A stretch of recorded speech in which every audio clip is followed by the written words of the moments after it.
Welcome back, welcome back. I just want to make one comment that these hats here, if you're interested in the Dog Patch River Walk, December 8th, you get in free. If you have a memorabilia hat like this, wear it down and they'll let you in free. There you go. Okay? All right. Would you like to introduce the next guest? We have our guest now is Rob Thomason, and you are going to be at the Boone County Library, from what I understand. That's correct. Telling, is it your oral story, or is it Sequoyah. just the Sequoyah? Okay. It's his oral story as told by the Cherokee man of letters. So in other words, Sequoyah is going to relate his story. You remember the Mark Twain scenario? With yes. Yeah. Let's be along that similar lines, basically. Okay. All right. Well, tell us about that event, please. Well, I'll tell you, this is something I've been kind of wanting to do for quite some time. I'm always interested in the language. Quite some time ago, I got blessed, if you will, to be introduced to by a high school teacher there, a professor, that wanted to propagate the language among the elders. And so even though I did not go to the college per se, I was off-site, I would learn the language, did a 6-week course of study. And we are always charged to teach other people the languages as we can. And in the past, I have, with some of my tribal members from a while back, I've done a few little minor coaching and whatnot. And I'll tell you something, whenever you learn a language, if you don't continue speaking it, you can turn around and lose it pretty easy. It is pretty easy to lose. But anyway, I was always impressed with Sequoyah, the way he did finally come across. It took a lifetime, basically, for him to put this language together. He was always interested in the things that the white man did as far as their communication. They would take out these papers that they was called talking leaves at the time. That's how they saw it.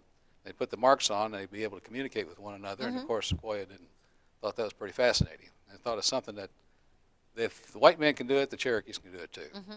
So it's along that lines. I'm going to talk about that. I'm going to talk about the, I would call it the inconsistencies about his life as far as how the recording of it, when he was born, when he died, how he died, who was his wife, how many wives did he have, how many kids, as far as that goes. There's a lot of different recordings of it. Well, the name is familiar to me, but I guess I don't know his historical story. Yeah. Oh, okay. Who was Sequoyah? Sequoyah is a Cherokee man that, without getting too much detail into my own presentation, that born in Jogigi, town in Monroe County in Tennessee, and he was raised. He was Cherokee, but he had a white father. And that too is also interpretation as far as the actual name of the father and his background. So it was either Guess or Gist. He could have been a friend of George Washington, or he was a fur trader or a German peddler. I mean, there's a lot of different things that deal. This presentation is not so much about telling the actual factual aspect of Sequoyah. This presentation is talking about the fact that the manner of the way history was related down was by storytelling. And so he's wanting to tell his story and address the issues of the differences that are there. So you're going to get to hear his take on this. When I put this together, I got the feeling of the man as far as you know, what kind of a person he is. He's mild in a sense as far as what he does, but yet he carried a lot of weight over a period of time once his accomplishments were received. And it took him it took him a long time. The birth date was somewhere between 1700 and 1760, you know, that deal. And of course, there's even some that said 1770. But I'll talk about that as far as that goes. Okay. So, but at any rate, that's basically it. I mean, as far as that goes, it's just something I wanted to do differently. Sure. I've done a lot of presentations in the past. It's been on the culture of the Cherokees. It's been on the history of the Cherokees. It's been on the music of the Cherokees. It's been on the different ceremonies of the Cherokees. Talked about powwows and the sweat houses and all that. And I talked about history, but this is something I wanted to do for the man that gave his tribe something to be truly proud of. If you remember the Veterans Day, when we had a presentation back in 2012, I think it was, 2013, somewhere in there. And Madeline, at that time, Madeline Minton asked me to do a presentation on behalf of the code talkers. And a lot of people didn't realize that they were so used to the Navajo code talkers back in World War II that was not a novel concept. It was a concept that was actually put together way back in World War I. And it just so happened there was the Cherokee Braves that were with a U.S. Army that were working with British intelligence and British Army. And they used the Cherokee language as the first code talking. That and the Choctaw too, by the way, what he was talking about. So that language was used to decode I mean, to be able to relay back and forth. So when the war was done and we were ready to fight Hitler for World War II, Hitler was already working on a way of decoding native languages because we already ran that. He did not want to have that as a problem. Yeah. So what happened was then at that point, so they were getting prepared for that. Well, there's a man named Johnson over in California, was one of about 30 people that knew how to speak Navajo. And the Navajo is not a written down language at all, and it's a very difficult language to learn. And so he thought that ideal based on what was done in World War I with the Cherokees as far as their code talking. So that's, the language is a big thing. Yeah.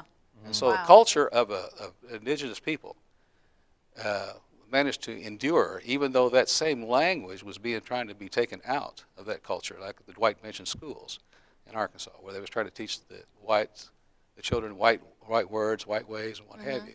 So by the time they got done with school and go back home, they couldn't even talk to the parents because they'd forgotten their language. Wow. So this is a big thing. It's a big thing. So. Wow. But anyway, I'm always impressed with that. It's something I've been wanting to do for a long time, something different. And this is something I can do anywhere as far as this particular type of presentation. So, but anyway. So this is, yeah, go ahead. Go ahead. I was just going to ask, give the date again Yeah, for that's people what I was going to say. When will this happen? December 11th at 5:30 at the Boone County Library, which, by the way, I appreciate them letting me host this. They've let me host there 3 different times. It's always been well received and well accepted. And so I really appreciate them letting me do that. Another thing I want to mention, too, is that there are events there. I think I want to since they did such kindness for me doing this, I'm going to let them know just because I want to. I think they got the Santa Claus is coming on the 4th there, I believe. And I'm always big with the red guy. I think he's big. I'm a big fan of that boy. So I like red, and I think he does, too, apparently. So. Okay. Will you be in full I'll be pretty much in this outfit. I got a little bit more I'll probably add to it. Okay. I've got my plumage being preened right now, so I don't have that with me right at the moment, Okay. but I'll have some other stuff. We don't want to mess up a hair day. No, we don't. For you, yeah. If you've got Bad something feather planned. day is not good. Okay. Now, let's talk about your heritage. Now, you're part. I am. What's your heritage? I am Cherokee. I am Cherokee. I'm Scottish Cherokee, actually. My heritage is basically done pretty much from Tennessee originally, Hamilton County, as a matter of fact, when it was still a reservation. My documentation of my heritage is pretty good as far as all the way from Trail of Tears even over to Oklahoma. I was born in Oklahoma, but I wasn't on a reservation in Oklahoma. I was born in a hospital there at St. John's, but when I was born, according to the story, now Cherokees love our stories. Yeah. But according to my mother, who is the Cherokee lady, she told me that because I was born real deep brown eyes, dark jet black hair, and just dark skin. And so they tried to move me to a reservation hospital. So my dad had to prove that we did not live on a reservation. So we didn't get moved to a reservation hospital because they had their, you know. But anyway, she said I was just such a cute baby that the nurses just fell in love with me, and I was there for a week. And didn't want to let me go. I'll take the word on it. I think that's probably correct. I mean, who am I to say differently? So that's a good story. I like that story. Yeah, good. no doubt. The stories are good. So you're involved with the Indian culture now, are you not? Yes, I am. I'm with the Cherokees of Arkansas, Missouri, the tribe there. We're pretty much the whole central area, basically. We're a recognized tribe with the government, but we're trying to get federal acknowledgement. So we're going through the steps of federal acknowledgement. We've been doing that for some time. We're governmentized, basically, and we're looking to get our sovereignty just as well as the Cherokee. And that's one thing I want to make sure everybody understands. The Cherokees of Oklahoma is not the Cherokee Nation for all Cherokees. It is the Cherokee Nation for the Cherokees there in Oklahoma. The Eastern has the Cherokees have got their own nation. Chickamauga's got their own, and all 3 of those are federally recognized tribes. They're acknowledged tribes, not just recognized, but acknowledged. And so that's what we're seeking as our part. Okay. But So because we're a disbursement from yeah. the Trail of Tears, Right. we're not indigenous in one particular area. We are spread out. We've got our history through there, where we're spread out. So, you know, we've got districts. I personally, I have a district, which is called District 8. I take over pretty much Mountain View area. That would be, Stone County. I got Newton County. I've got Boone County, some, and, of course, Searcy County. and I've got, using white terminology, constituents, I guess, is better, lack of a better word. Yeah. I'm a Yeah. councilman for them, and then but I'm also their representative in the legislature. So I'm in with the legislature too. And right now I deal with the culture, and I'm kind of like a cultural liaison. I do, as a resource, basically. I'm Right. just a cultural resource. I have a title, but that may change. Who knows? I never know. But at any rate, I am a resource for them. And I try to do something for them every time. I send out to districts, and the districts spread out. We've got 11 districts total, and we've got one of them's kind of like a territorial district. We've got some members that's even in California. So, it's been a big thing. We've been going through a whole lot the last few years. That's probably why you ain't seen me at the Lyric too long. Yeah. Because I've been pretty tied in with this. Yeah. And this is really, really important. It's important to not only my family, but it's to our people and to the heritage of our Right. young, our Yeah, generation. yeah. Got to keep that going. Got to keep Yeah. it going. That's Yep, right. Yep. So, Let's mention one more time, December the 17th? 11th. The 11th. That's a December 11th. Tuesday night. it's a Tuesday December night. 11th. It's a Tuesday night. At 5:30. Okay. And is it the 5:30. upstairs? Upstairs in the library. Upstairs Okay. in the library. And you'll be talking about Sequoyah, His oral story. his oral Told story. by that Cherokee man of letters. All right. Okay, Yeah. all right. Well, thank you. You bet. Rob. Thanks, My Rob. pleasure. Appreciate it. Good luck with that. Thank you. And if you'd like to come back and talk about anything new that you're working on. That's great, like water aerobics and things like that. Whatever. Yeah, you are. Oh, okay. You're a water aerobic man. Yes, and I you am. even wrote a manual about.